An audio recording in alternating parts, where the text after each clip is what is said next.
past tense, I mean, it is past tense, okay, but it also indicates the present situation. But basically these things that have, you have to refer to things that have happened already, even if it's in the present day, okay? So you're not thinking about an ideal situation, like to what extent should the media empower the marginalized? Okay, you're asked to what extent has it already done so? Okay. So as a question, right, like I said, this was the most popular question when it was in the exam. I think largely because, just like you guys, okay, the most recent topic that these students had was the media, so many of them flocked to this.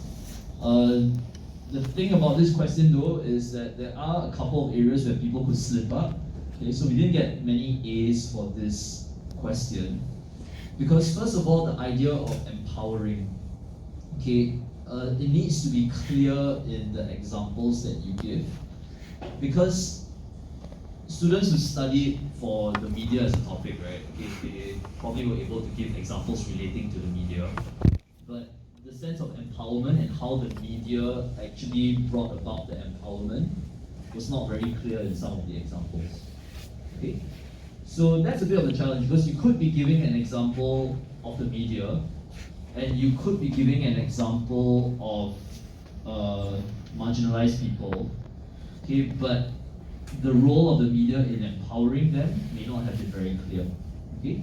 So that was one area where students slipped up. The other area was in the term marginalized. So I said just now, some assumptions were made that women are marginalized, right? But there wasn't a clear elaboration on why is it that certain women are marginalized. Okay, so for this kind of question, you need to really show the relationship between the two things, and don't just assume, okay, if I give examples of the media, that's cool, or if I give examples of the marginalized, then that's fine. Okay, it has to deal with both. Now, any questions? All right.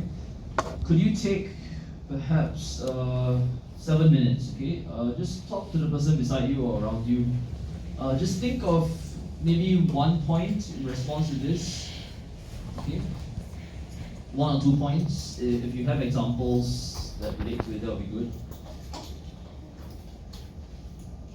I don't think it's called anti-vaxxer and QAnon, I think is quite relevant for this.